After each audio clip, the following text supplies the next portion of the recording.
Terima kasih Pak Dr. CK.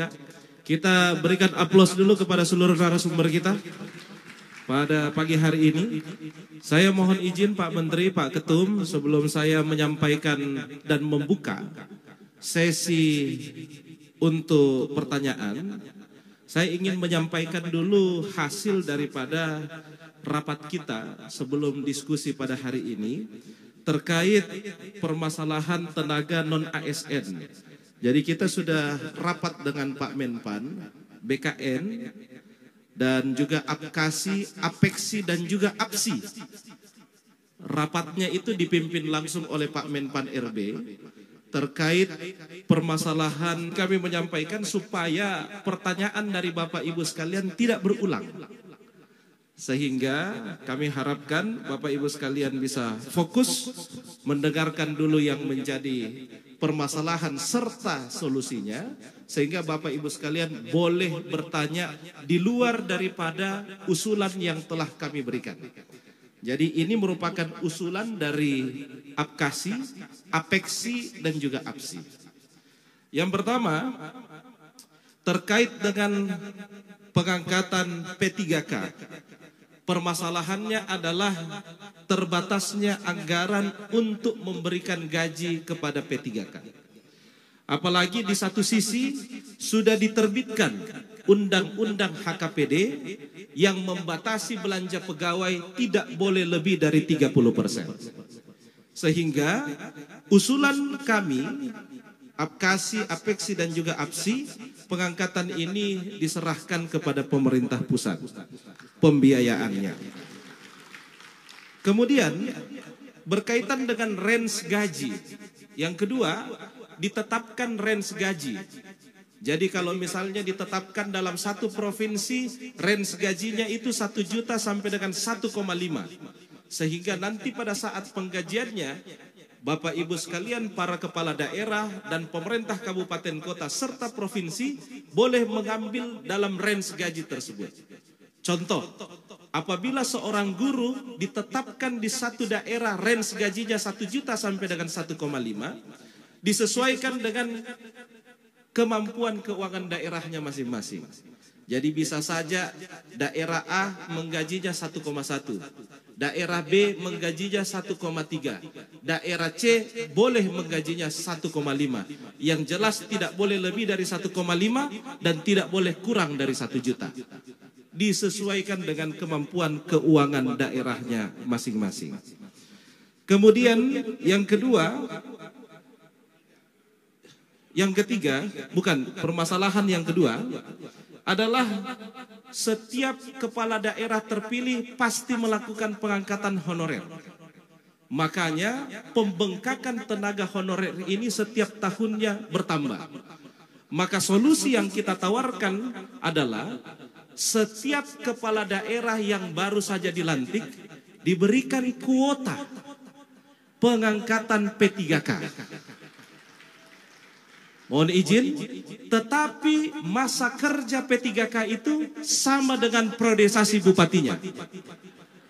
Jadi begitu bupatinya berakhir juga ini semua P3K.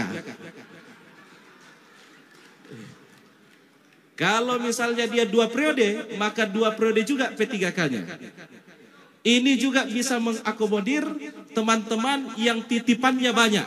Ada ponakan, ada tetangga, ada sepupu, ada dari DPRD, ada dari partai pengusung, ada dari Forkopimda, dan lain-lain.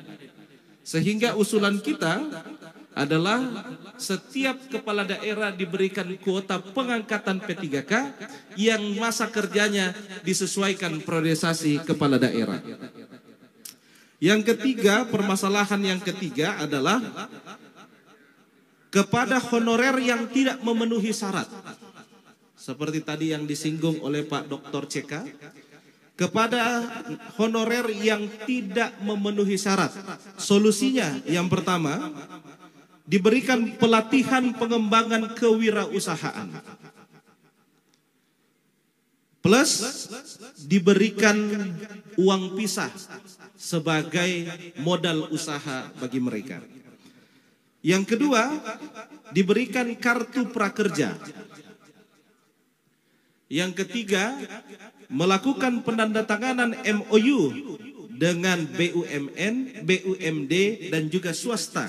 Sehingga nanti kami mohon izin Pak Menpan RB bisa MOU dengan Pak Menteri BUMN, Menparekraf, Menteri Koperasi dan UMKM, agar seluruh honorer yang tidak terakomodir bisa diakomodir di BUMN, Parekraf, dan juga Koperasi serta UMKM.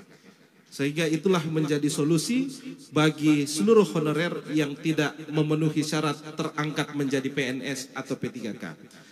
Dan yang terakhir adalah mendorong setiap investasi yang masuk di wilayah Bapak Ibu sekalian agar memberdayakan tenaga non-ASN yang tidak terakomodir menjadi PNS dan juga P3K. Ini dan yang terakhir, kami sambut apa yang disampaikan Pak Menpan bahwa sebentar lagi akan ada surat pernyataan untuk menjadi penanggung jawab penuh terkait data honorer yang akan diberikan. Oleh karena itu, atas izin Pak Ketua Umum dan seluruh pengurus, kami ingin sampaikan seluruh kepala daerah boleh menandatangani surat pernyataan tersebut, tetapi terlebih dahulu ditandatangani oleh OPD-nya masing-masing. Karena jangan sampai OPD-nya yang salah memberikan data, kita yang bertanggung jawab. Jadi sebelum ditandatangani oleh kepala daerah, seluruh OPD wajib menandatangani terlebih dahulu dan dia juga bertanggung jawab atas data yang diberikan di OPD-nya masing-masing. Sebab ini ada konsekuensi hukumnya. Jangan sampai Bapak Ibu sekalian tidak tahu data yang disampaikan oleh OPD, Bapak Ibu sekalian yang bertanggung jawab atas data asal-asalan yang diberikan oleh OPD masing-masing. Ini yang menjadi usulan kepada Pak Menpan sewaktu rapat kemarin. Sekarang saya akan membuka sesi tanya jawab. Kita untuk sesi pertama, kita akan buka 5 pertanyaan. Dari kanan dulu, baik. Langsung berdiri Pak, dari sebutkan nama. Mohon izin, ini dirangkum dulu semua atau langsung dijawab Pak Menteri? Dirangkum, baik. Silakan. Terima kasih kesempatannya. Assalamualaikum warahmatullahi wabarakatuh. Waalaikumsalam. Saya Riza David, Bupati Bangka Selatan. Tolong dicatat pertanyaannya. Mohon izin Pak Menteri, Pak Ketum. Jadi saya punya pengalaman baru dilantik. Sebelum saya dilantik, Bupati lama itu mengeluarkan sebuah keputusan akan memberhentikan setengah dari honorer di kabupaten saya. Artinya 3.000 akan jadi 1.500 ketika saya baru dilantik. Karena saya akan fokus ke honorer nih Pak Menteri. Tolong disebutkan nama dan jabatan Pak. Riza David, Bupati Bangka Selatan. Jadi pengalaman itu membuat saya sedikit bersedih. Akhirnya saya kumpulkan 3.000 honorer itu Pak Menteri. Karena saya harus menyelamatkan 1.500 keluarga hari itu. Dengan gaji 2 juta waktu itu Pak Menteri. Jadi saya minta sepakat para honorer, kalian mau memberhentikan 1.500 kawan kalian atau gaji kalian jadi 1 juta. Akhirnya kawan-kawan honorer sepakat menyelamatkan 1.500 yang tadinya akan jadi pengangguran. Dan hari ini gaji mereka 1 juta Pak. Karena saya harus menyelamatkan 1.500 atas keputusan Bupati lama. Tapi detik ini Pak, saya perlahan per tahun saya taikkan lagi Pak. Gaji-gaji honorer di saya Pak. 500.000 per tahun. Nah ketika saya akan menaikkan gaji mereka kembali ke 2 juta, ternyata ada pernyataan dari pusat, jangankan 1.500 yang bisa saya selamatkan Pak. 3.000 sepertinya saya sulit untuk diselamatkan. Sudah berkali-kali kami sampaikan ke Bapak Gubernur atas pengaduan kami. Nah dalam kesempatan hari ini kami berharap sama Bapak Menteri, karena kalau kami dengan Pak Gubernur, ketika Pak Gubernur ini ketemu ke pusat, dia bilang dia perwakilan daerah Pak Menteri. Begitu dia bilang ke daerah, saya ini perwakilan pusat katanya. Aduh, jadi serba salah kami bupati ini. Mana yang bagus diambil, mana yang jelek dibuang ke sini. Jadi besar harapan kami Bapak Menteri, karena sudah sangat berpengalaman jadi kepala daerah. Kami berharap ada solusi cerdas, solusi cantik untuk kami kepala daerah. Karena mau tidak mau menurut sekjen kami tadi, secara politis ini berpengaruh Pak. Kalaupun kebijakan ini terpaksa dilaksanakan, izin mohon saran Pak Menteri, bolehkah itu dilaksanakan di 2024 di bulan 1 dan bulan ketiga awal pelantikan kepala daerah terpilih? Mungkin ini tidak terlalu bahaya buat kami, Pak. Iya, kalau emang terpaksa 2005. Artinya nanti kepala daerah terpilih pasca dia dilantik 1 sampai 3 bulan, silakan kebijakan ini keluarkan. Jangan di pertengahan seperti ini, Pak. Ini bupati yang baru 1 periode bisa pingsan mendadak, Pak, dengan kebijakan ini. Sementara kami sudah berusaha menyelamatkan 1.000 honorer di daerah kami dengan memotong gaji mereka 1 juta per orang dengan harapan 1.500 yang tadi SK sudah keluar akan diberhentikan, batal diberhentikan hari ini, Pak. Itu, Pak Menteri, mohon arahan dan masukan yang terbaik buat rakyat karena kami hari ini bekerja untuk rakyat dan kami yakin Pak Menteri tahu persis kondisi kami kepala daerah. Mungkin lain-lain bisa dari teman yang lain. Terima kasih atas waktunya. Billahi taufiq wal hidayah. Wassalamualaikum warahmatullahi wabarakatuh. Waalaikumsalam warahmatullahi wabarakatuh. Merdeka. Terima kasih Pak Bupati Bangka Selatan. Sebentar Pak. Meja di sini sudah tadi kami kasih 1 sebagai perwakilan. Kami ke belakang dulu Pak, karena banyak sekali yang angkat tangan di belakang. Jadi kami ambil 1, 2, 3, 4, 5. Sesi pertama Pak. Sesi pertama kami buka dulu 1, 2, 3, 4, 5. Nanti sesi 2 kembali baru kami kembalikan lagi. Saya sudah terlanjur berdiri, Pak. Iya, masalahnya yang kami akan berikan ke belakang, Pak, bukan saya di depan. Saya berbicara tidak mewakili meja, tapi saya berbicara mewakili daerah.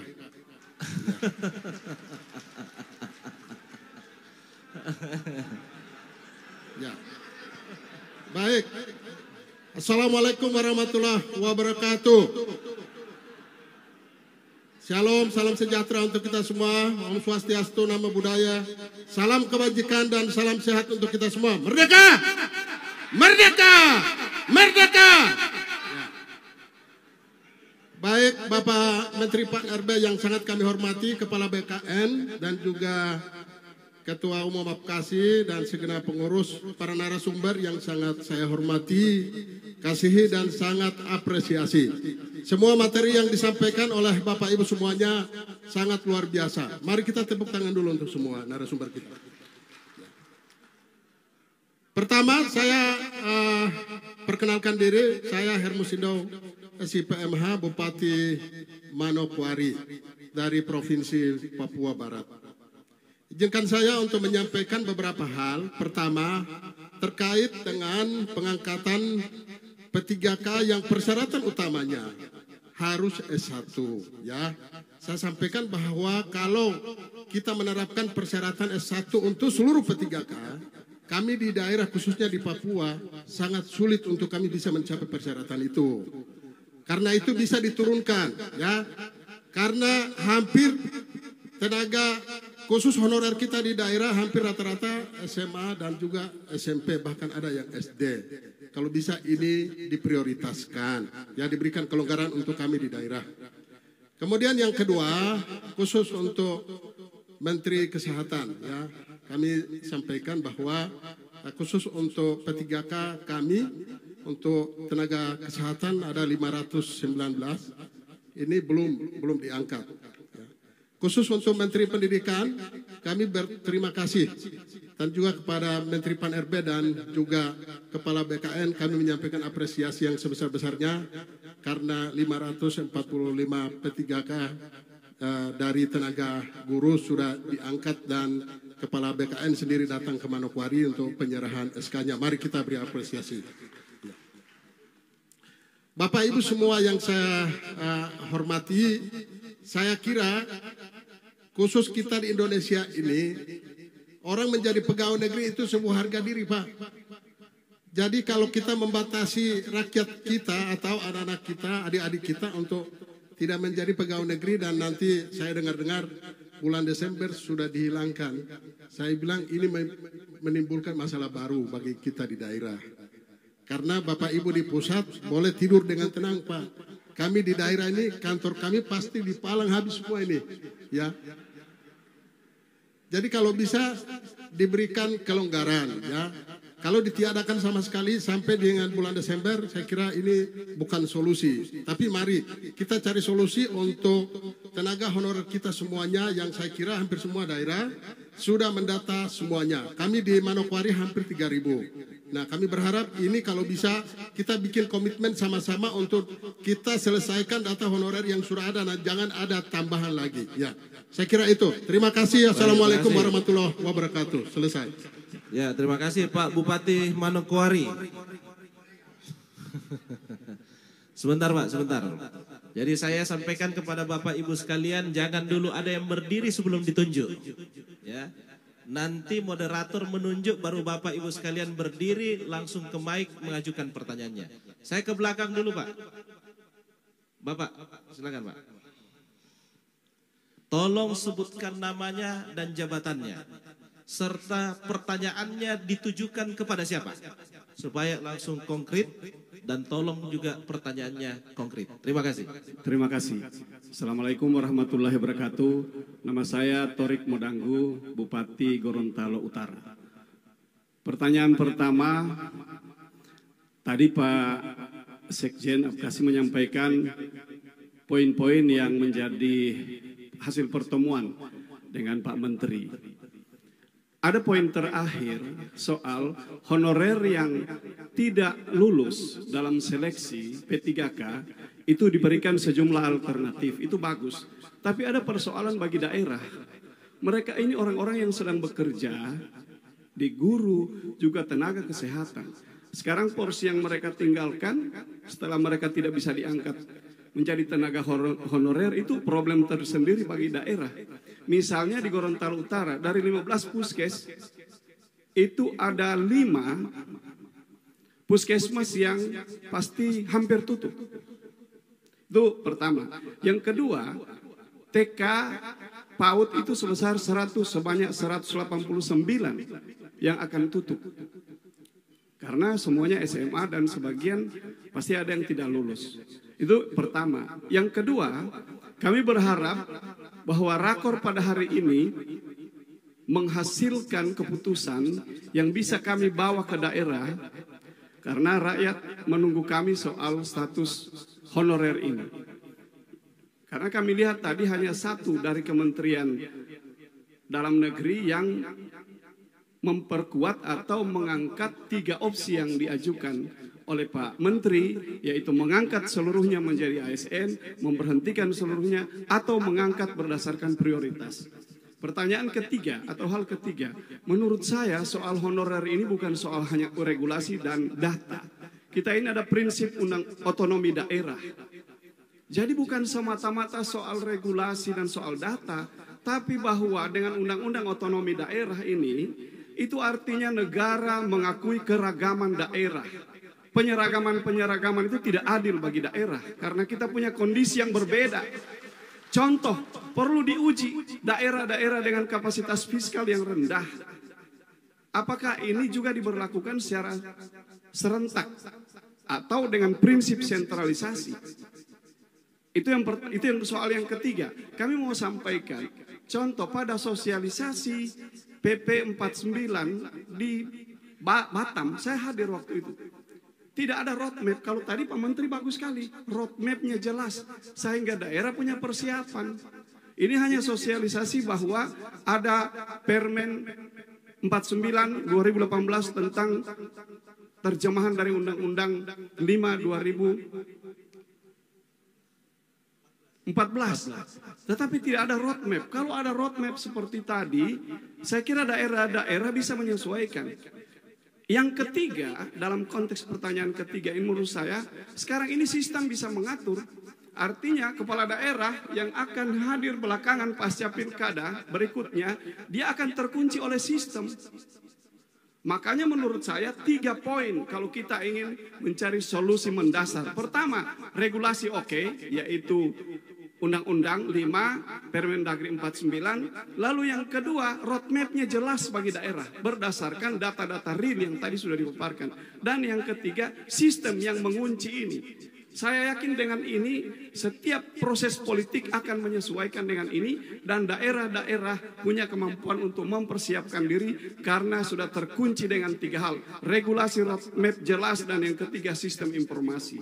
Saya kira kalau prinsip ini kita tegakkan, berarti prinsip otonomi daerah benar-benar kita junjung tinggi. Sekali lagi, ini bukan hanya soal data dan regulasi, tapi seberapa besar daerah diuji kemampuan fiskalnya, diuji kondisi demografis, geografis, dan lain-lain untuk menunjukkan bahwa Indonesia memang harga mati NKRI. Assalamualaikum warahmatullahi wabarakatuh. Waalaikumsalam warahmatullahi wabarakatuh. Terima kasih Pak Bupati Gorontalo Utara. Jadi usulan yang kami sampaikan ini belum final Pak. Ini hasil rapat kita dengan APSI, Asosiasi Pemerintah Provinsi Seluruh Indonesia, APEKSI, Asosiasi Pemerintah Kota Seluruh Indonesia, dan juga kita APKASI. Ini usulannya. Jadi usulan ini belum final. Kenapa APKASI melaksanakan rakor pada hari ini? Ini mau mengumpulkan lagi dan memperkaya seluruh usulan dari Bapak Ibu sekalian. Sehingga nantinya inilah yang akan kita serahkan kepada Pak Menpan RB dan seluruh kementerian terkait untuk bisa mencarikan solusi terlebih dahulu, barulah kita menyepakati bersama diberlakukan terkait penghapusan honorer tersebut. Begitu Pak Bupati Gorontalo Utara. Oleh karena itu, nanti yang Bapak sampaikan didengarkan langsung oleh Pak Menpan, nanti akan dijawab. Saya lanjut ke tengah. Ke tengah, silakan Pak.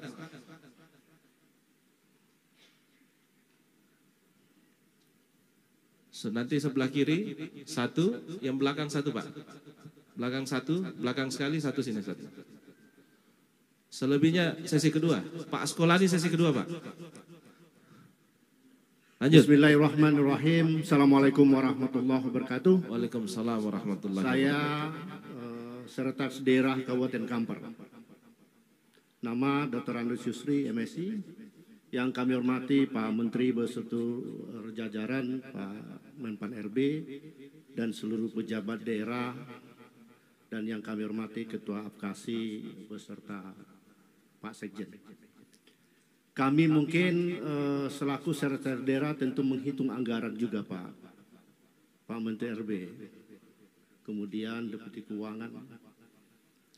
Memang bersyukur kami bahwa ada peningkatan kesejahteraan P3K. Dikasih gaji 3,5 juta dasar dan ataupun mempertimbangkan keuangan negara. Bertinjau dari ini bahwa Kabupaten Kampar ada 5.000 tenaga honornya Pak Sekjen. Yang gajinya bervariasi, ada yang harian, dan tidak ada yang di bawah 1 juta. Berkenan dengan itu, kalaulah Kampar diberi kuota P3K, nanti akan jadi masalahnya adalah tidak balance di anggaran belanja modal untuk aparatur akan meningkat tinggi. Maka sebenarnya Bapak Bupati yang hadir cuma diberi amanah untuk didiskusikan, disampaikan pada rapat ini, jika Kabupaten Kampar diberlakukan kebutuhan 5.000 itu, maka angkanya cukup besar. Sedangkan kami tidak terlalu besar, tapi bisa menghidupkan 5.000 itu. Kalaulah besok diberlakukan pemberhentian di bulan 11, kalau kita haji gaji P3K tambah tunjangan daerah, diprediksi 5 juta satu orang P3K Pak, mesti kita persiapkan. 5 juta itu bisa hidup tenaga honor kami 3 orang. Sampai malah lebih. Mana yang lebih berdampak baik kah? Apakah kita mempertahankan ke tenaga honor yang hari ini ada, atau mengangkat P3K? Pertanyaannya aja, tidak akan pernah kesesuaian angka berkaitan dengan besarnya belanja aparatur kalau P3K ini dilakukan secepatnya. Maka berikanlah daerah ini bervariasi Pak Sekjen. Berikan kesempatan daerah bervariasi supaya tenaga honor kita tidak menjadi penganggur kembali. Sementara P3K jumlah sedikit kita terima, kita berhentikan 5.000. Padahal dengan sedikit P3K sama biayanya dengan yang 5.000 tadi. Itu saja mungkin Pak Menteri. Terima kasih. Wabillahi taufiq wal hidayah. Assalamualaikum warahmatullahi wabarakatuh. Waalaikumsalam warahmatullahi wabarakatuh. Terima kasih untuk Pak Sekda Kampar. Belakang Pak, belakang. Belakang dulu Pak, belakang. Yang paling belakang dulu Pak, paling belakang. Ya, bukan Pak, bukan. Ya, yang Bapak angkat tangan. Silakan.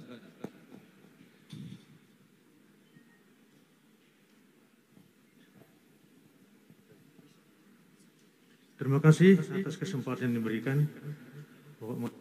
Assalamualaikum warahmatullahi wabarakatuh. Waalaikumsalam warahmatullahi wabarakatuh. Yang saya hormati Bapak Menteri Pan-RB, Bapak Menteri Dalam Negeri yang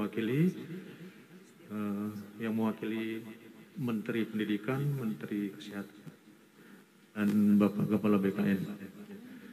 Langsung saja Pak. Ya, nama saya Mur Haryanto, Jabatan Asisten Administrasi Umum dari Pemerintah Daerah Kabupaten Pasir, Kalimantan Timur. Kami akan menyampaikan dari Bapak Bupati. Yang pertama, dengan adanya PP 49 turun, itu sudah dianggap tsunami. Namun kami membuka harta karun ini Pak. Harta karun khususnya di kesehatan dan di pendidikan. Di Undang-Undang Nomor 14 Tahun 2005 bahwa salah satu pasal disebutkan apabila terjadi kekosongan guru, maka pemerintah pusat dan daerah wajib menyediakan guru pengganti. Nah, kemudian dilanjutkan dengan PP 9 tahun 2017 juga sama bunyinya. Nah, kebetulan kami di daerah Kabupaten Pasir sejak 2018 dengan adanya PP 49, kami tidak mengangkat honor, tapi kami mengangkat berubah namanya guru pengganti sesuai dengan undang-undang. Nah, ini apakah nanti dengan berlakunya PP 49 berakhir 28 November 2023, undang-undang ini juga akan berakhir. Nah, untuk sementara kami tetap melaksanakan yang namanya guru pengganti, dan itu sudah kami laksanakan sejak 2018, dan kami membuat regulasi peraturan Bupati juga kami konsultasikan ke Biro Hukum di Kemendikbud saat itu 2018, dan sampai saat ini berjalan. Nah, kemudian untuk tenaga kesehatan, di situ ada Undang-Undang 36 2014 menyatakan sama, apabila terjadi kekosongan tenaga kesehatan, maka pemerintah pusat dan daerah wajib menyediakan tenaga kesehatan pengganti. Kemudian ditindaklanjuti dengan PP 3767. Nah, di situ disebutkan juga sama bunyinya dengan undang-undang. Nah, apabila ini tidak diberlakukan, siapa yang mengajar, kemudian siapa yang akan menjadi tenaga medis melayani di rumah sakit maupun di puskesmas.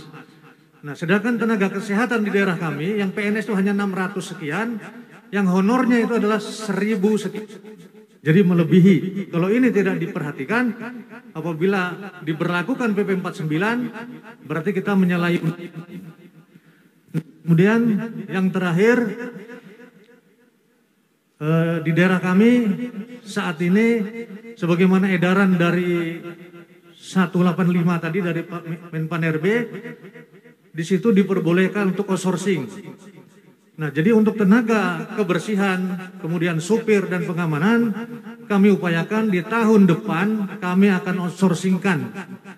Nah, untuk tenaga TU itu yang jadi pemikiran kami karena tidak ada undang-undang yang melindungi tentang TU pengganti atau petugas administrasi pengganti.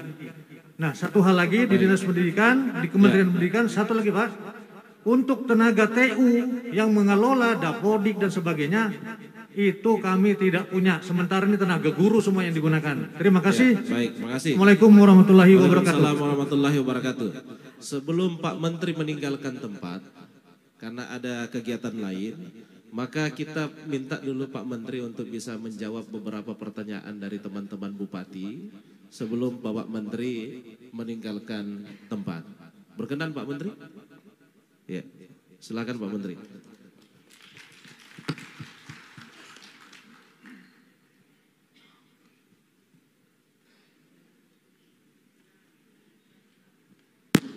Baik, terima kasih teman-teman sekalian. saya ini pernah merasakan jadi bupati, maka saya ingin mendengar kira-kira gitu. Sebenarnya sudah tahu juga sebenarnya. Tapi proses pengambilan keputusan kan perlu mendengar. Ini ada Pak Ses, ada para direktur dan para dirjen. Ini ada undang-undang. Ya, semua dasarnya undang-undang yang sebelum kami menjabat sudah ada undang-undangnya. Termasuk Kementerian Keuangan tadi undang-undang. Terus kemudian ada PP. Nah, tentu kami akan membangun komunikasi dengan beberapa pihak yang terkait dengan undang-undang yang ada, kemudian juga PP. Dan kami dengan Kepala BKN intens untuk menyamakan data. Tetapi kami mohon di tengah kami mengkolek data, jangan ada penumpang gelap yang menumpuki data yang para bupati yang baik menyampaikan data. Kemudian ada data-data baru yang konon saya dengar ada juga yang menggunakan cara-cara yang tidak baik. Mohon ini mari bareng-bareng kita data. Kira-kira gitu. Nanti datanya berapa? Nah, kami tadi sudah menyiapkan 3 opsi kira-kira yang itu tadi kami sampaikan kepada teman-teman. Nanti akan kita dengar dengan baik. Ini ada Pak Bima, ada teman-teman dari BKN lengkap, begitu juga Dispendik dan lain. Termasuk kemarin usulan teman-teman yang para bupati berikan ruang, tentu tidak untuk 2 hal. Tidak untuk pendidikan dan kesehatan. Karena pendidikan dan kesehatan itu punya parameter khusus. Tidak ada kaitannya dengan periode bupati. Kira-kira gitu. Nah, berbagai ruang inilah kita diskusikan. Maka oleh karena itu hari ini kami ingin mendengar. Sebenarnya saya juga sudah mendengar. Tapi dari ini bagaimana kita mendengar dari Papua. Bahkan khusus formasi di Papua kita putuskan ASN di Papua 80% orang Papua. 80%. Sehingga ini akan menjamin tidak ada lagi orang luar Papua akan mengisi formasi dan kemudian setelah itu akan pindah ke Jawa atau ke tempat lain. Jadi ini afirmasi dari Bapak Presiden. Nah, yang lain-lain kami mendengar, tentu aspirasi ini kami dengar, tetapi sekali lagi ada undang-undang dan ada PP. Kita mencari bagaimana titik ini yang tidak melanggar undang-undang dan tidak melanggar PP, kecuali undang-undangnya ada perubahan. Dan kami intens kemarin bertemu dengan Komisi 2, kami mengurai afirmasi-afirmasi ini, dan kemarin kami sampaikan juga di Komisi 2, kami berdialog dengan beliau semua. Saya tahu ini raut wajah teman-teman ini agak berat rasanya, terutama yang mau pilkada kembali. Ini agak berat. Jadi gitu Pak Bima ya. Pak Bima mendengar bagaimana teman-teman dari beberapa ini. Mudah-mudahan teman-teman sekalian nanti kami akan sampaikan untuk dicari keputusan yang terbaik. Tetapi sekali lagi teman-teman sudah punya pandangan bagaimana ASN kita supaya ke depan baik di satu sisi, dan di satu sisi ada kekosongan yang mesti kita isi, dan ini tentu harapan saya kita lola dengan data yang benar. Maka kita akan kembalikan data ini yang kemarin masuk, ya Bapak verifikasi, istilahnya bukan pendataan tapi audit data yang akan ditandatangani oleh Pak Bupati dan Sekda, dan nanti Bapak pertanggungjawaban mutlak di situ, dan nanti akan diaudit oleh BPKP. Apakah data yang masuk betul-betul sesuai syarat atau baru dimasukkan oleh kepala daerah atau kepala dinasnya.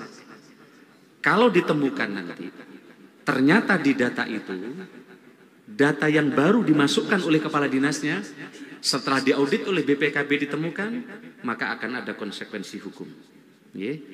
Harapan kami data ini benar, sehingga nanti dilola oleh BKN, kita cari solusi, sehingga nanti kan kita ini belum jelas sampai sekarang berapa sebenarnya, kan gitu. Kalau sisa yang kemarin sih sudah jelas, skemanya sudah ada. Masalahnya tambahan baru ini seperti apa? Kira-kira. Saya kira ini dari saya Pak. Saya sengaja ingin mendengar dari tadi, setidaknya ada sampel tadi, dan izinkan saya setelah ini bergeser karena ada kegiatan yang lain. Nanti saya akan ikuti secara Zoom atau ingin mendapatkan laporan dengan teman-teman semua. Kira-kira itu Bu Dirjen, inilah betapa beratnya dan ini harus kita dengar karena ini negara kesatuan Republik Indonesia. Yang latar belakang memang teman-teman berbeda-beda antara daerah satu dengan daerah yang lain. Kira-kira gitu. Baik, gitu ya. Izin Pak Menteri, izin Pak dari Papua, tambah satu sebelum Pak Menteri pulang, mohon maaf pimpinan. Saya Tony Tesar, Bupati Kepulauan Yapen dari Papua. Terkait dengan regulasi, saya ingin menyampaikan kepada Bapak Menteri bahwa kami di Papua juga punya Undang-Undang Nomor 2 Revisi 21, PP Nomor 106 2021, tentang kualifikasi tentang pemerintah daerah kabupaten kota dapat mengangkat guru dengan kualifikasi akademik dan kompetensi pendidikan sebagaimana dimaksud. Kami punya regulasi Pak Menteri. Kami ingin menggambarkan bahwa formasi yang diberikan 80% orang Papua, kami sangat berterima kasih. Tetapi siapa yang mau menerima? Siapa yang mau mengisi? Passing grade kasih turun 0 juga tidak akan bisa masuk. Jadi bukan soal ini, tidak ada orang yang kalau kita buka di tempat kami buka 50%, 50%, non Papua 50%. Itu juga belum menyelesaikan masalah, karena ada kesulitan di daerah. Siapa yang mau tinggal di tempat yang belum aman? Saudara-saudara kita dari luar kesulitan, Pak. Daerah kita yang SMA, anak-anak daerah, itulah yang akan kita honorer untuk mengisi baca tulis di SD-SD. Kalau kami tidak diberikan ruang untuk honorer mereka, siapa yang mengajar di sana? Adanya tentara, polisi. Harap kami punya masalah ini bisa menjadi regulasi juga tersendiri, karena 80% tidak akan menyelesaikan masalah karena tidak ada yang mendaftar. Ya, kami peluang Undang-Undang 21 ini kalau kami bisa diberikan, anak-anak kita yang dikuliahkan ke luar negeri sekian banyak itu, mereka pulang tidak stres. Dengan sarjana dari pendidikan yang luar negeri, mereka pulang tidak ada pengangkatan pegawai. Mereka jadi apa? Jadi orang-orang yang demo di jalan dan lain-lain. Kita tidak ingin bahwa dana otsus itu terkesan hanya pakai untuk perjudian di luar. Tapi kita ingin bagaimana anak-anak kita itu bisa kembali jadi dosen, sehingga uang otsus itu ada tinggal di Papua. Mereka bisa mengelola anak-anak kita menjadi lebih baik lagi. Terima kasih Pak Menteri. Makasih Pak Bima, ini kita dengar dengan baik. Kemarin Kapolda Papua baru ketemu kami Pak di kantor. Saya terima dengan Bu Rini terkait dengan pengangkatan tenaga kepolisian yang berbasis distrik. Prinsip kami setuju karena sekaligus sebagai komunikator dengan suku-suku yang ada di sana. Ya, karena kalau merekrut dari orang luar juga belum tentu bisa berkomunikasi. Kami kemarin Pak Kapolda dengan asrenanya, dan nanti akan kita sampaikan juga dengan Pak Kapolri dan lain. Kami dengar Pak sekalian. Jadi Bapak sekalian, kami ingin sampaikan kebijakannya di Kemenpan, datanya di Kementerian Teknis. Diknas termasuk yang cukup bagus pendataannya. Jadi datanya Pak nanti dari Kementerian Teknis. Kesehatan datanya di Kemenkes. Kira-kira gitu. Begitu juga yang lain datanya dari mereka, kemudian disuplai ke kami, kita baca, kita ambil kebijakan.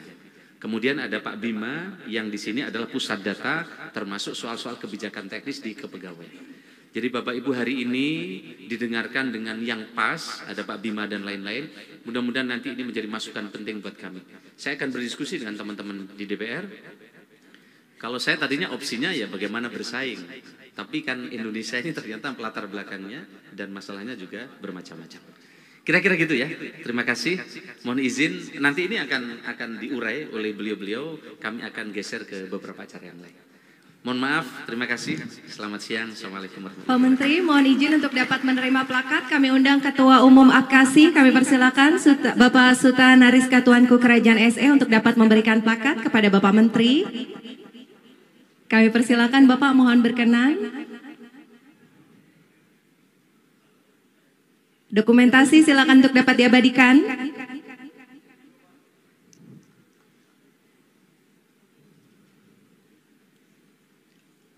Baik, boleh minta tepuk tangannya hadirin sekalian. Kami ucapkan terima kasih kepada Menteri Pendayagunaan Aparatur Negara dan Reformasi Birokrasi Republik Indonesia, Bapak Haji Abdullah Azwar Anas MSI. Kami ucapkan terima kasih banyak Bapak. Selamat melanjutkan aktivitas kembali, sukses selalu. Terima kasih banyak Pak Menteri. Dan kami ucapkan juga terima kasih kepada Bapak Ketua Umum APKASI, Bapak Sultan Rizka Tuanku Kerajaan SE, Bupati Dharma Saraya yang sudah memberikan plakat kepada Bapak Menteri. Terima kasih untuk kehadirannya dalam rangkaian acara rapat koordinasi bersama APKASI dan Kementerian Pan-RB. Bapak Ibu sekalian, acara belum selesai. Kami akan kembalikan kembali kepada Bapak Sekjen APKASI. Bapak Moderator, kami persilahkan. Baik, terima kasih.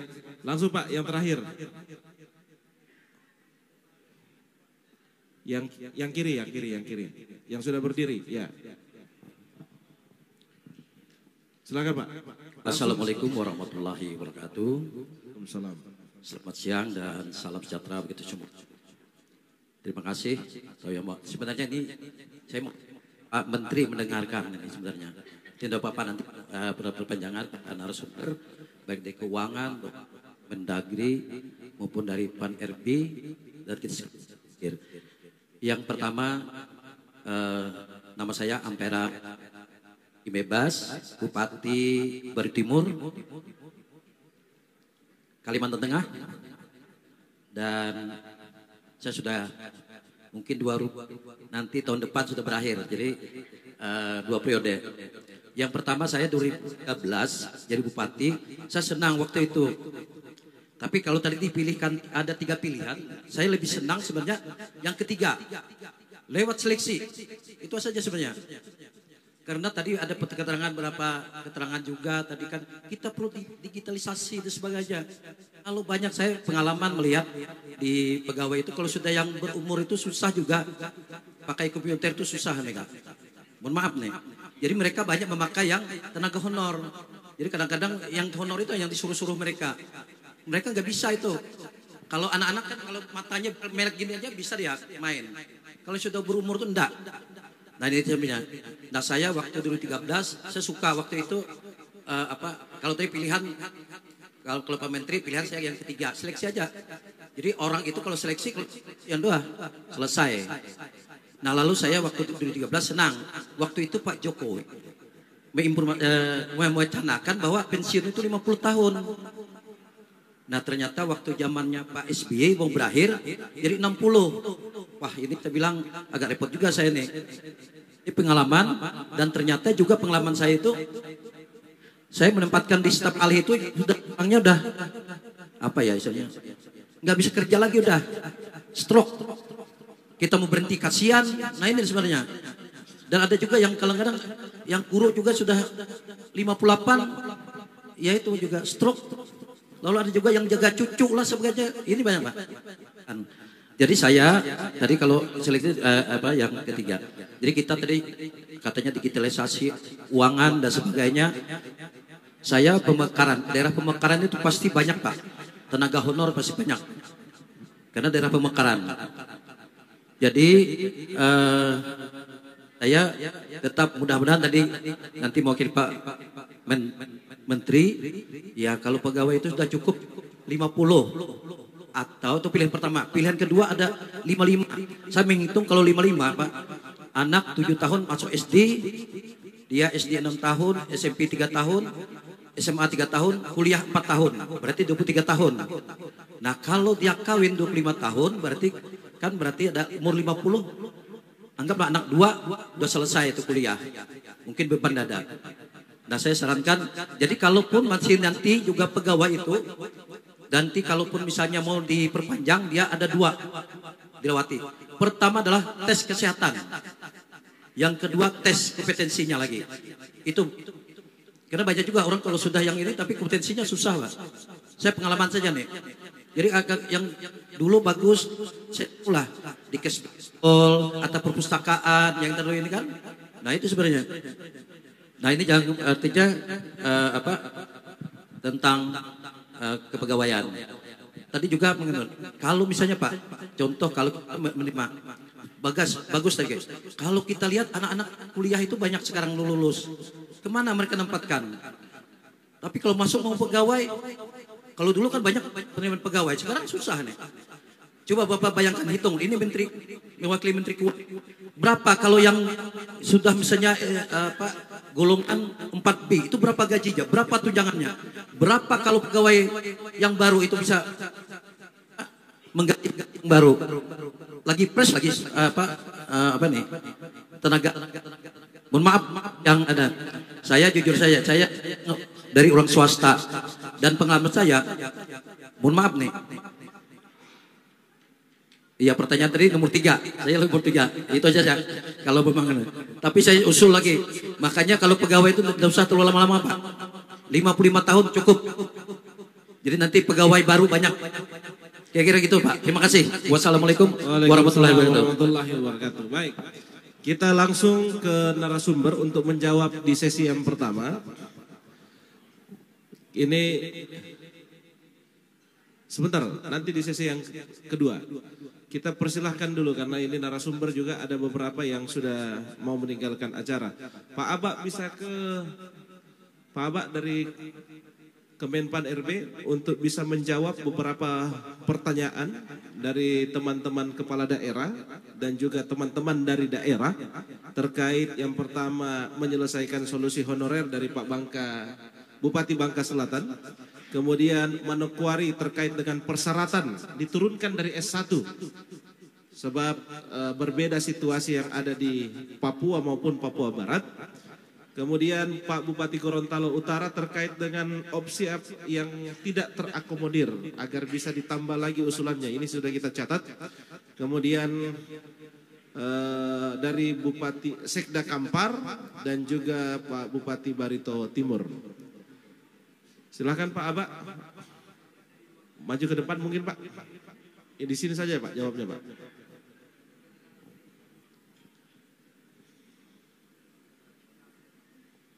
Nanti setelah Bapak baru Pak BKN. Lanjut Pak.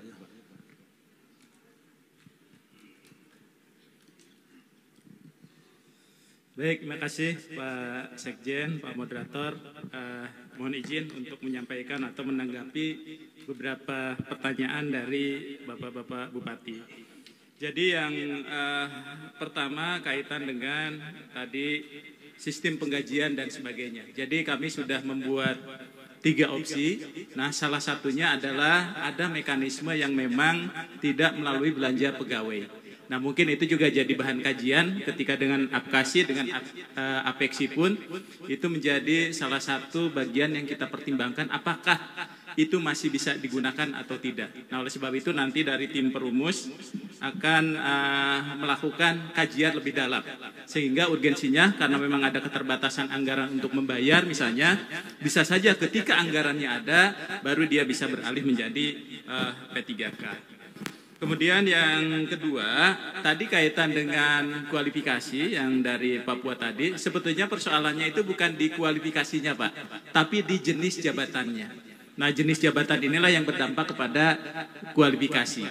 Di Papua kami sudah membuat afirmasi, salah satunya adalah ada jabatan-jabatan tadi P3K yang memang kita angkat untuk sementara waktu dalam masa transisi itu ke jabatan-jabatan pelaksana Pak.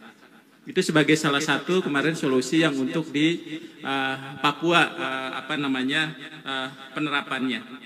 Kemudian saya kira kondisi daerah yang berbeda-beda itu ya memang pastilah akan menentukan perlakuan-perlakuan yang berbeda. Nanti kita akan standarisasi, Pak Menteri sudah menginventarisir, tadi kira-kira ada 2 output mungkin yang akan kami keluarkan dari Kemenpan. Yang pertama tadi adalah surat edaran Menteri yang untuk memastikan pegawai mana yang bisa didata secara penuh, kemudian kategorinya dan sebagainya. Yang kedua adalah outputnya afirmasi Bapak Ibu sekalian, ya afirmasi. Nah, kemudian kaitan dengan 80-20 barangkali Pak Kepala BKN sudah paham sekali, mungkin nanti akan menjelaskan. Karena itu adalah komitmen juga dari Menpan, BKN, dengan juga Papua dan Papua Barat. Jadi kalau ada kesulitan tadi 80-20 ya mungkin itu nanti kita bisa lihat kembali ya Pak ya, sebetulnya pemenuhannya seperti apa.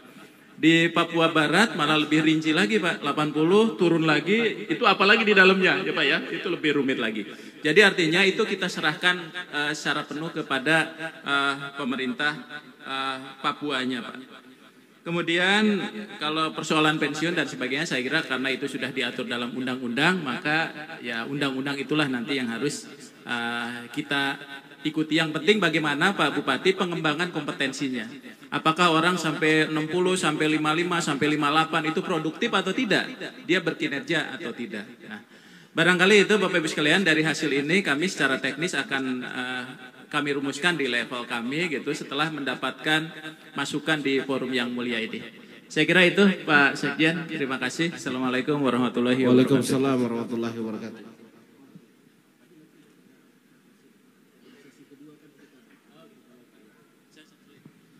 Saya persilahkan Ibu Dirjen mungkin karena mau bergeser, iya silakan.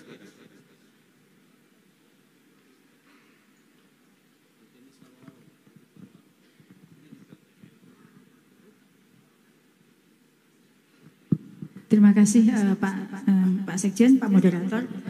Sepertinya tadi pertanyaan ke Kemendikbudristek hanya satu yang relevan, akan coba saya jawab dari Pak Nur Haryanto dari Pasir, Kalimantan Timur, bahwa ada aturan terkait dengan guru pengganti. Jadi kalau dan sudah koordinasi dengan Kemendikbudristek Biro Hukum, itu benar bahwa itu sebenarnya statusnya adalah guru non ASN atau guru honorer. Nah, saat ini kami sedang dalam proses untuk seleksi ASN P3K, Pak. Dan di Pasir mungkin datanya sudah ada di kami, calon-calon yang dari Kabupaten Pasir.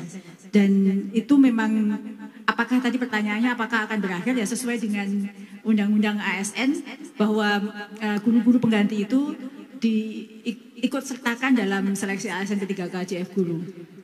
Lalu terkait dengan tenaga kependidikan, memang saat ini tahun ini belum ada usulan terkait dengan tenaga kependidikan untuk seleksi ASN karena di Menpan RB sudah ada aturan jabatan apa saja yang bisa mengikuti seleksi ASN P3K Guru.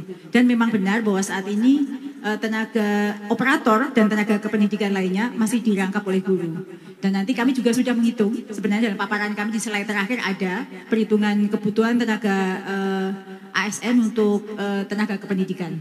Dan satu lagi dari Pak Bupati ya, dari Papua tadi, saat ini sedang dibahas ya Pak, dari Kemendagri juga sama, bahwa untuk guru-guru Papua sedang ada Otsus Papua. Dalam Otsus Papua itu disebutkan bahwa karena kepentingan yang sangat mendesak di Papua, sedang disusun peraturan terkait dengan bahwa guru yang bisa mengajar adalah lulusan SMA, tetapi akan mendapatkan pendidikan yang kurikulumnya sedang dikembangkan oleh kami, Kemendikbudristek, selama 2 tahun. Dan setelah itu bisa mengajar. Jadi ada kekhususan untuk Otsus Papua.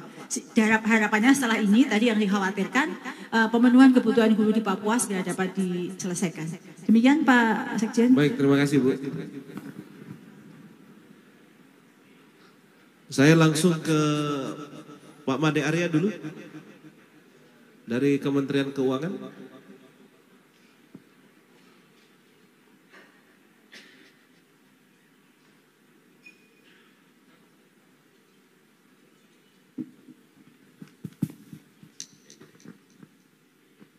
Baik. Terima kasih Pak Sekjen. Kelihatannya yang terkait dengan kami di Kementerian Keuangan ini, mudah-mudahan saya nggak salah nangkep ya.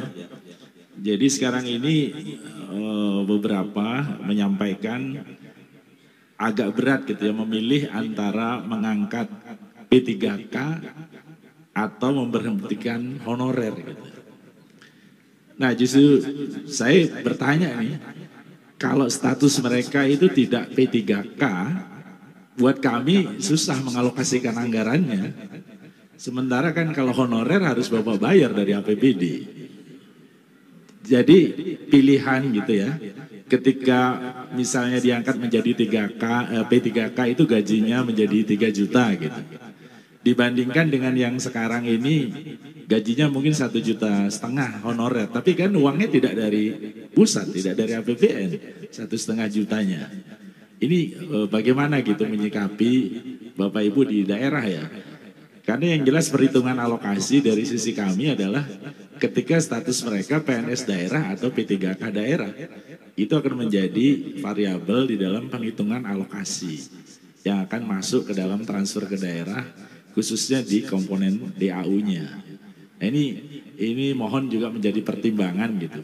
Justru kita ini mendorong bagaimana para honorer itu ketika bisa diangkat menjadi P3K, itu mestinya kebutuhan belanja pegawainya sudah di-cover dari pusat melalui transfer ke daerah gitu.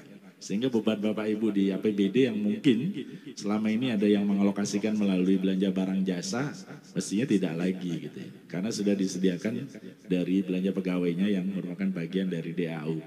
Mungkin itu Pak, satu hal. Baik, terima kasih Pak. Terima kasih Pak Made. Saya langsung ke Pak Bima Arya, Kepala BKN untuk menjawab pertanyaan dari teman-teman kepala daerah. Terima kasih Pak Moderator. Mungkin intronya adalah sebetulnya ini kita punya masalah. Masalah utamanya adalah dalam mismatch. Mismatch itu ketidaksesuaian, ketidaksinkronan. Mismatchnya banyak. Yang pertama distribusi. Jadi dari 4,3 ASN itu sebagian besar di Jawa. Di luar Jawa masih kekurangan. Itu mismatch yang pertama. Mismatch yang kedua, kompetensi yang dibutuhkan dengan yang tersedia ini jomplang. Kita butuhnya guru dengan kualifikasi yang baik untuk mendidik misalnya. Tapi yang tersedia apalagi di Papua ini banyak yang SMA. Jadi kompetensi dengan yang tersedia itu tidak pas. Itu juga PR yang tidak mudah. Mismatch yang lain adalah jabatan. Ada jabatan-jabatan yang dibutuhkan, tapi tidak ada orangnya. Jabatan yang tidak dibutuhkan banyak sekali.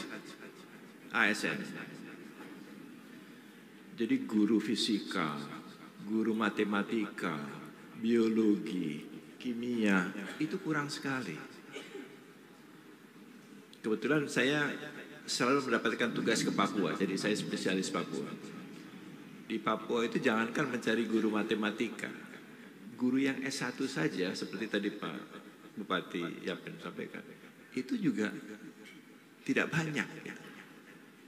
Jadi banyak istilah kalau anak-anak di Jakarta, jeruk makan jeruk ya, guru SMA mengajar SMA gitu. Atau guru SMA mengajar di SD SMP, ini juga menjadi masalah. Nah, di daerah juga banyak begitu. Lebih banyak yang di perkotaan daripada yang di daerah-daerah terpencil untuk melakukan pelayanan dasar. Saya ambil contoh guru. Guru di database BKN itu jumlahnya cukup. Status guru. Kalau dibandingkan dengan jumlah siswa total, itu satu guru untuk 20 siswa. Jadi angka ini sudah angka ideal dunia. Tapi pada kenyataannya di daerah, ini gurunya kosong Pak. Nah, pertanyaannya kan kemana guru-guru itu?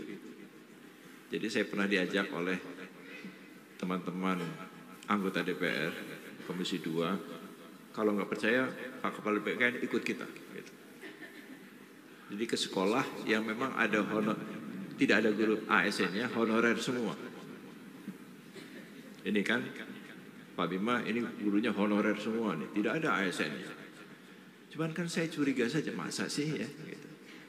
Nah, setelah saya selidiki, ternyata dulu itu gurunya ASN semua, PNS. Tapi kemudian mereka pindah ke kota.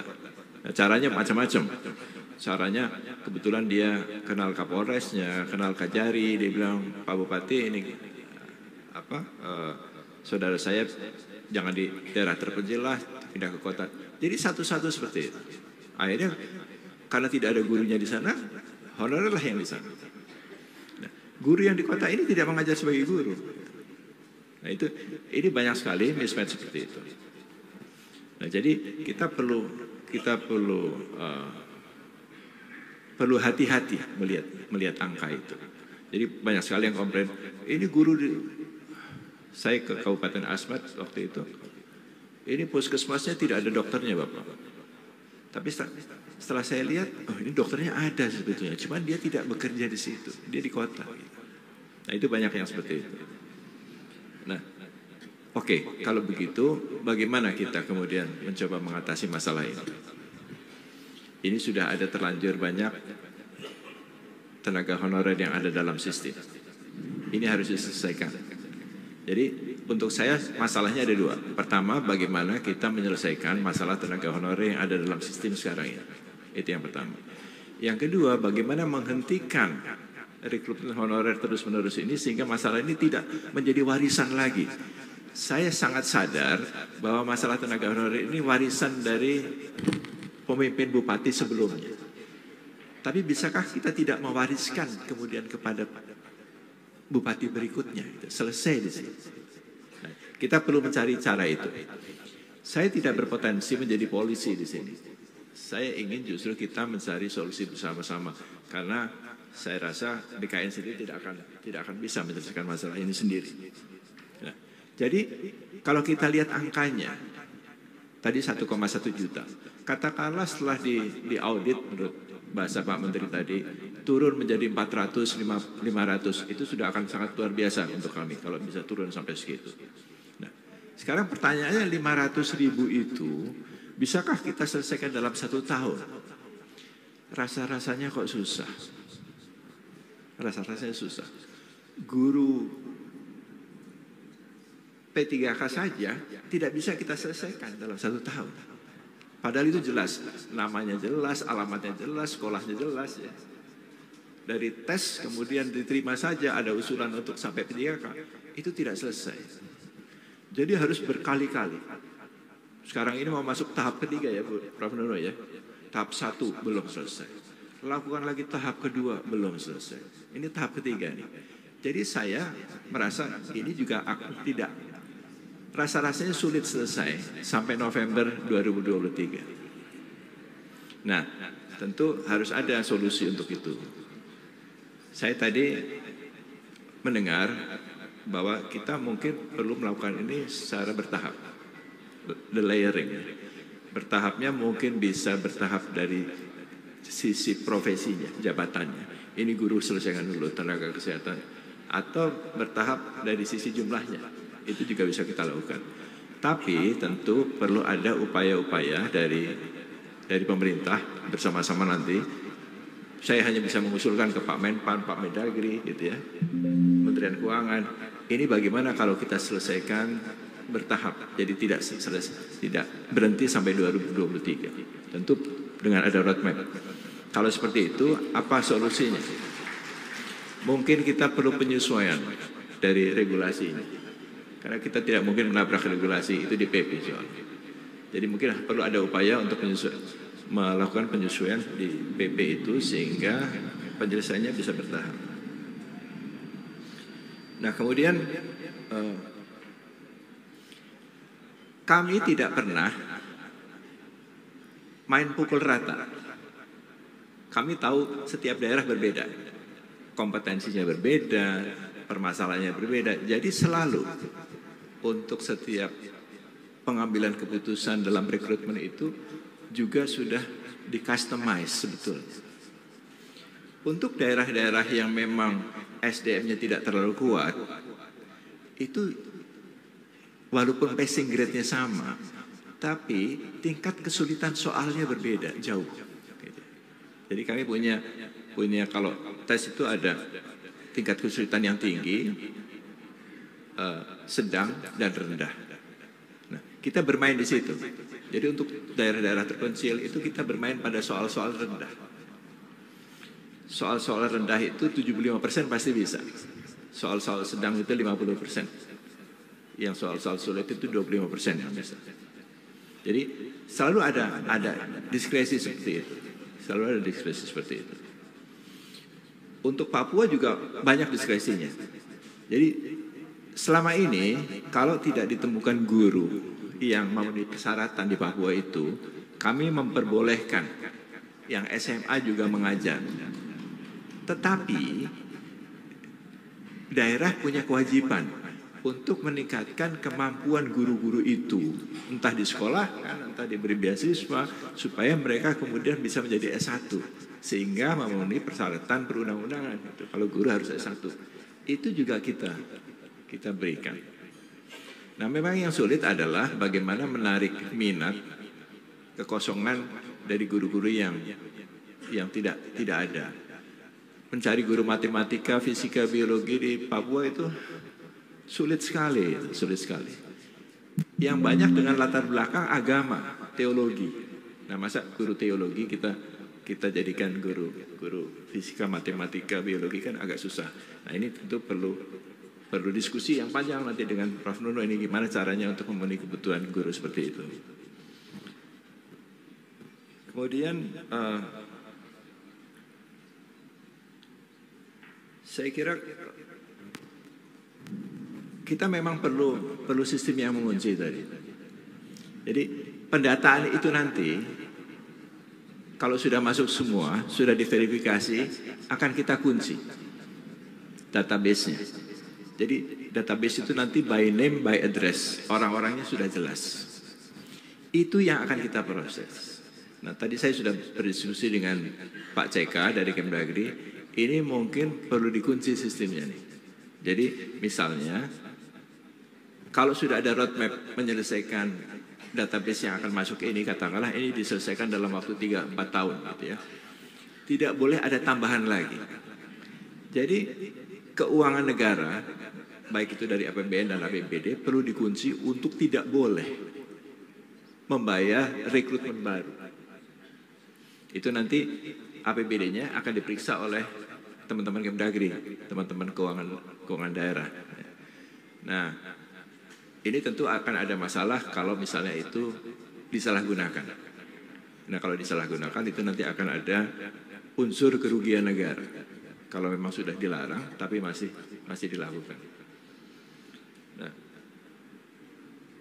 kemudian seleksi, iya, kita karena dari regulasi kita perlu melakukan seleksi. Seleksi ini kita perlukan untuk mendapatkan yang terbaik dari yang ada. Karena banyak sekali tadi satu formasi isinya diisi oleh beberapa orang tenaga honorer. Banyak contoh. Di sekolah itu katakanlah ada dana BOS untuk 1 orang guru. Tapi kemudian kepala sekolahnya bilang, ini saya punya 1 slot untuk merekrut guru. Tapi Anda ada bertiga. Mau nggak nih 1 orang guru, 1 slot guru ini dibagi bertiga uangnya. Dan mereka bersedia.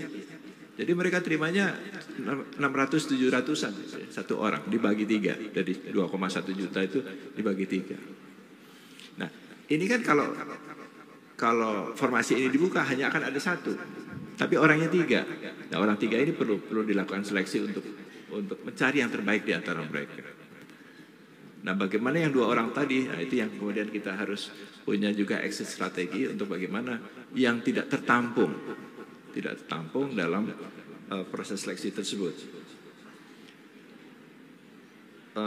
Yang terakhir mungkin untuk penggajian. Ini kan banyak aturan yang membatasi, ya. Banyak aturan yang membatasi. Kami mengusulkan kepada Kementerian Keuangan melalui Pak Menpan untuk ada alokasi ASN pada tahun ini ya. Itu 350-an guru kira-kira. Kemudian 91.000 untuk tenaga kesehatan dan yang sisanya 42.000 untuk umum. Nah, saya kira yang untuk umum ini Pak Aba, kita tidak akan bisa melakukan dengan seleksi terbuka untuk umum karena waktunya sangat terbatas. Jadi kalaupun kita ingin melakukan itu seleksi administrasinya saja dulu untuk tahun ini. Untuk seleksi tesnya mungkin kita bisa lakukan tahun depan karena kalau kita lakukan pada tahun ini tidak akan selesai. Ini ada pertanggungjawaban keuangan kalau kita memaksa seperti itu. Jadi kita akan berusaha melakukan seleksi pada tahun ini untuk yang tertutup, guru P3K tahap ketiga itu dan tenaga kesehatan karena itu sudah by name by address. Nah, hanya saja yang untuk tenaga kesehatan itu kan ada 91.000 ya, 91.000. Sebetulnya menurut honorer kesehatan itu jumlahnya yang terdata sekarang 255.000 ya, 255.000. Hitungan Kementerian Kesehatan sebetulnya hanya dibutuhkan 53.000 untuk esensial, minimum esensial services ya, 53.000. Jadi ada kelebihan sebetulnya 200.000. Nah tahun ini dialokasikan 92.000. Tapi yang esensial itu hanya diusulkan 23.000. Nah, akan lebih baik menurut kami kalau 53.000-nya bisa masuk tahun ini. Sehingga sisanya adalah yang tambahan-tambahan tadi. Kalau itu memungkinkan, maka mungkin pelayanan kesehatan sudah akan selesai dengan jumlah yang diberikan tadi.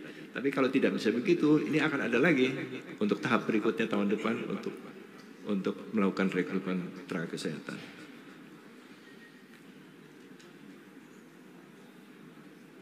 Saya kira mungkin itu, Pak Moderator. Jadi kalau ada tambahan pertanyaan mungkin bisa melalui email atau bisa melalui, silakan, boleh. Ada pertanyaan, silakan.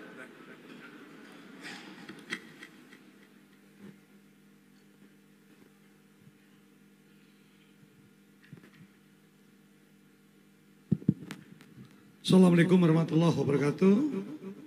Selamat siang, salam sejahtera buat kita semua. Saya Muhammad Adil, Bupati Kepulauan Meranti, Riau, daerah 3T, Pak. Tadi saya mendengar cukup bagus bahwa akan ada dana transfer untuk P3K. Itu 2023, betul Pak? Akan ada betul ya? Untuk DAU. Nah, saya mempertanyakan juga untuk gaji P3K tahun 2022. Mudah-mudahan masuk di APBD perubahan. Ini harapan saya dari Pak Ketua Umum. Nah, selanjutnya tidak boleh, Bapak tadi mewacanakan tidak boleh lagi menerima pegawai. Saya lagi menguliahkan Pak 20 dokter untuk mengisi 10 puskesmas. Ini juga bagi saya sangat berbahaya juga kalau nanti ini apa yang Bapak wacanakan itu. Menurut pendapat saya kiranya Bapak bisa memilah-milah.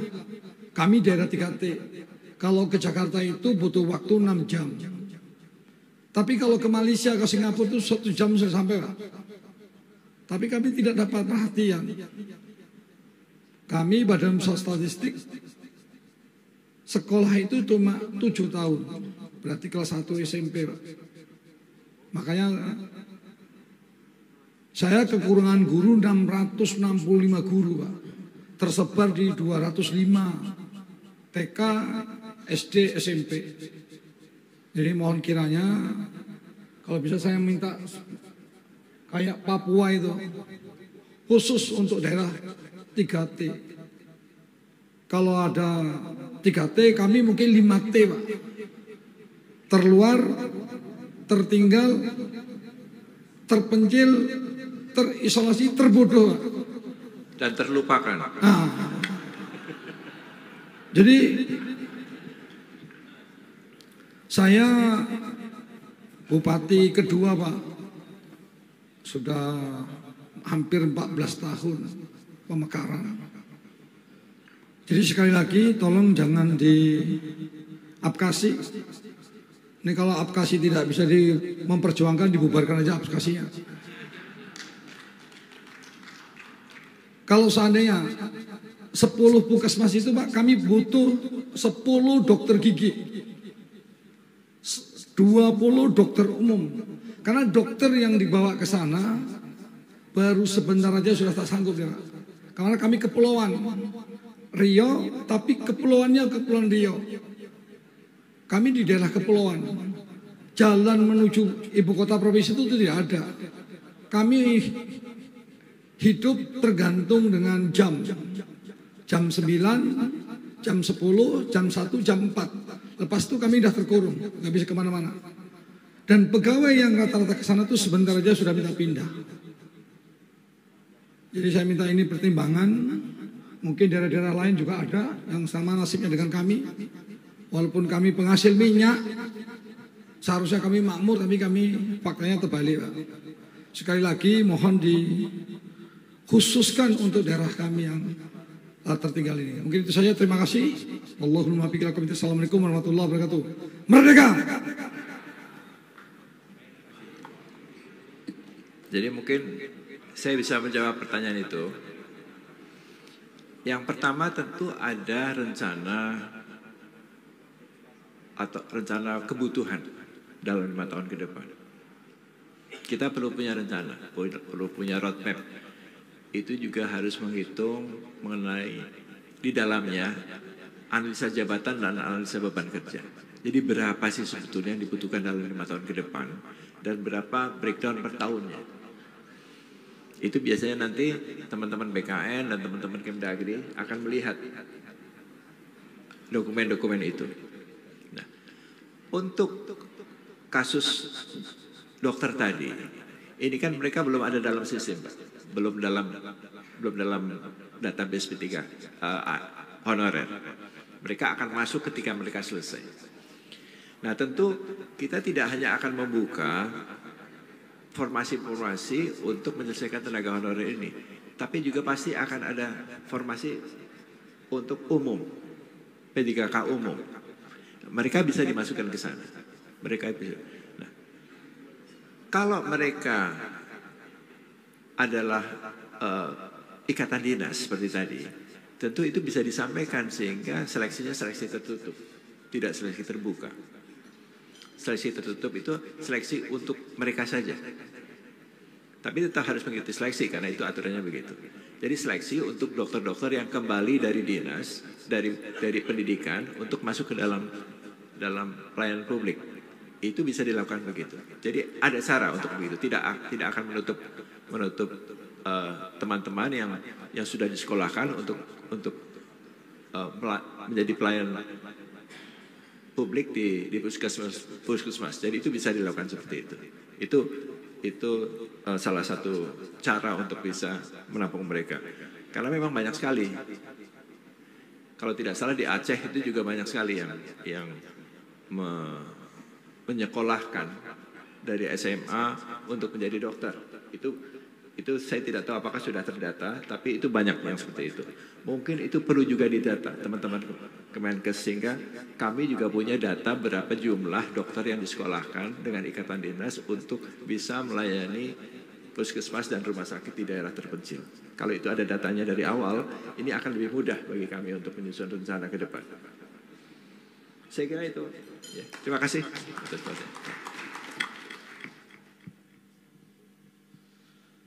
Baik. Silakan kalau Ibu Dirjen mau meninggalkan tempat.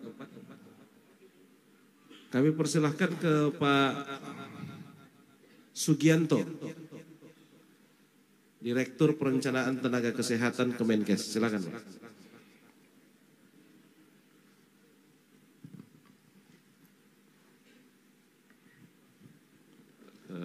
Baik, terima kasih Pak Sekjen, Bapak Ibu sekalian. Terkait dengan kesehatan, barangkali tadi sempat disinggung ya, dari Manokwari, juga dari Pasir. Jadi memang kalau melihat data yang ada di kami, barangkali dari Manokwari, itu memang untuk yang saat ini belum mengajukan formasi. Jadi formasinya ini masih nol untuk yang Kabupaten Manokwari. Jadi mudah-mudahan nanti di tahun depan ini bisa diusulkan ya untuk formasinya untuk yang di Manokwari ini.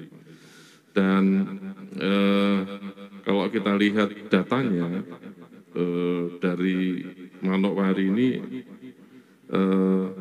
ABK-nya ini ada 438 yang kita catat. Sementara kebutuhannya ini ada 839. Tapi memang usulan formasi tidak ada di Manokwari. Kemudian juga untuk yang Pasir, ya, data yang dari Pasir tadi, bahwa untuk yang kami catat ini non ASN itu ada 577 gitu ya. Terus kemudian ABK ini ada 76. Kemudian usulnya ini juga 76. Jadi kalau tadi disampaikan barangkali honorernya ada 1000, barangkali mungkin perlu dilengkapi ya kan, datanya memang baru 577. Bapak Ibu sekalian, ini memang kami menegaskan kembali bahwa memang pendataan ini sangat penting, karena ternyata dari 514 kabupaten kota itu ada beberapa kabupaten kota yang memang belum ya melakukan pendataan untuk ABK-nya. Ini barangkali nanti akan kami lakukan pendampingan ya, agar pendataan ini menjadi lebih baik lagi. Barangkali demikian, Pak. Baik, terima kasih, Pak. Terakhir Pak Dr. CK.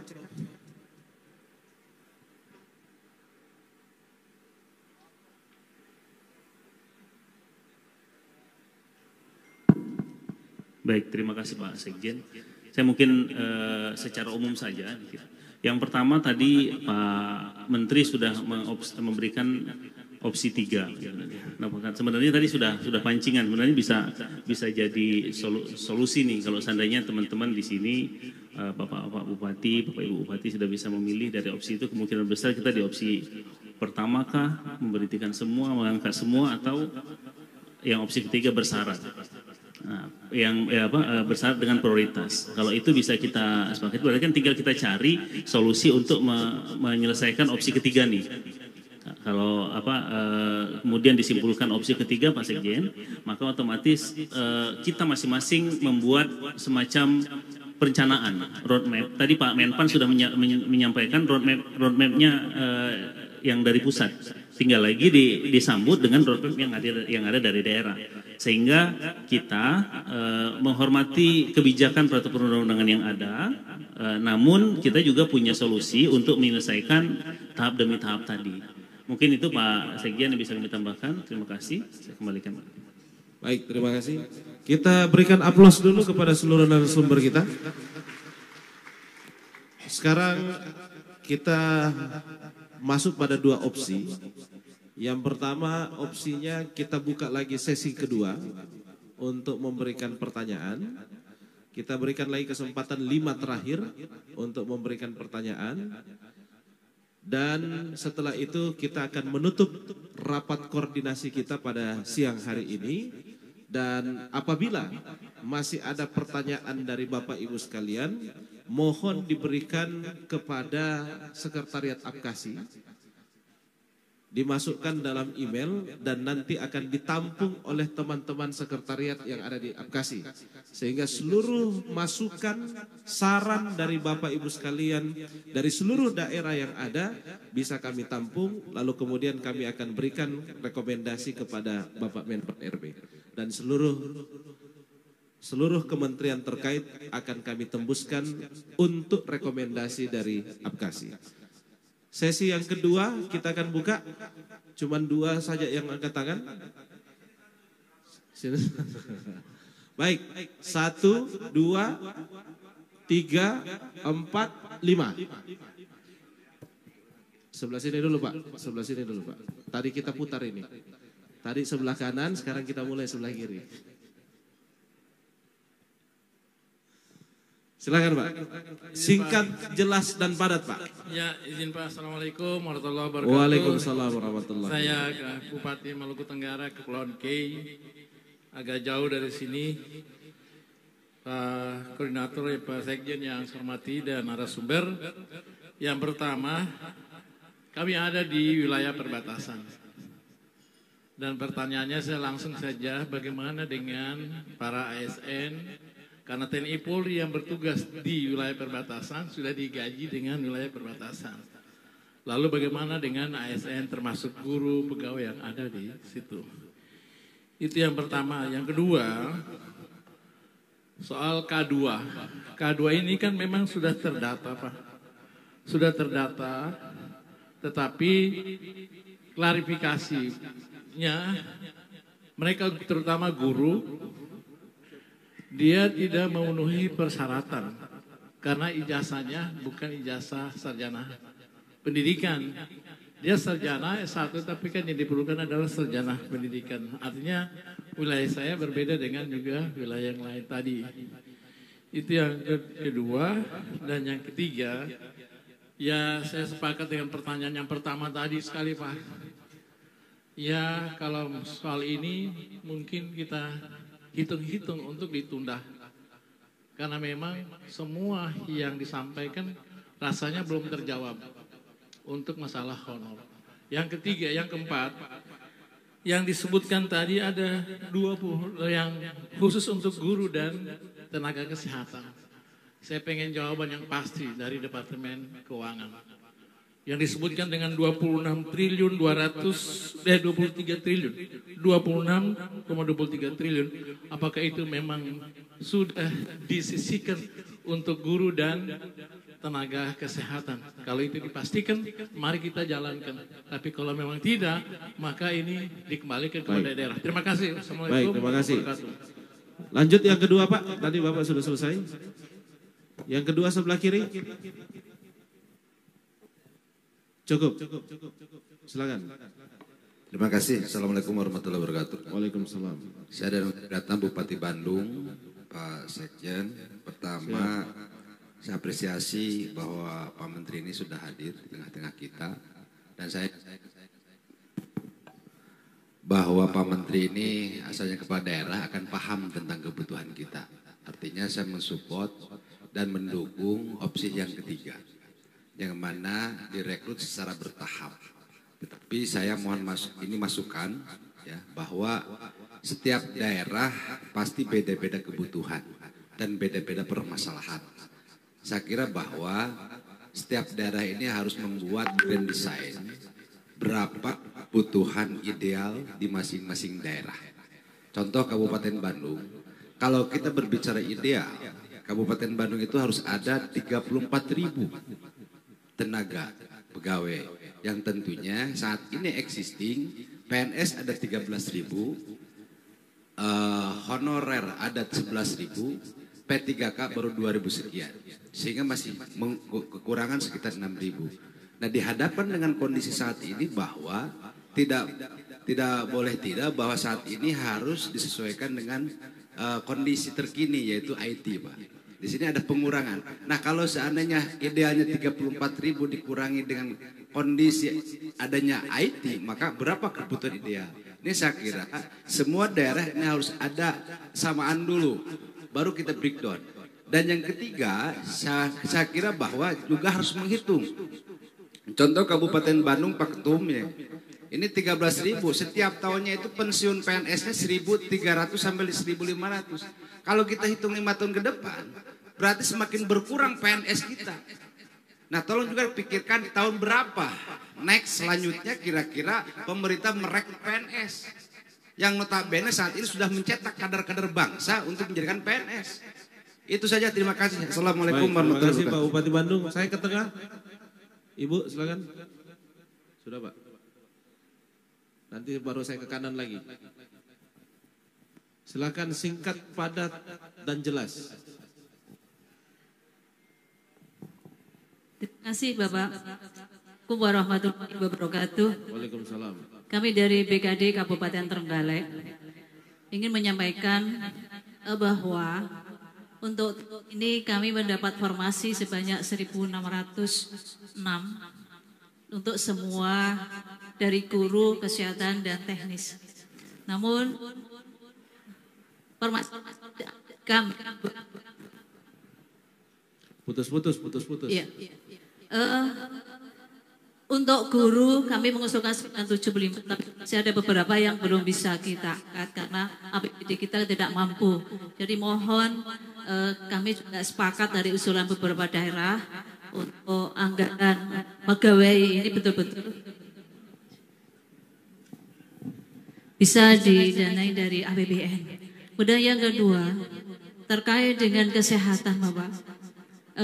Kalau kita lihat yang sistem yang dipakai oleh BKN kemarin untuk masa kerja.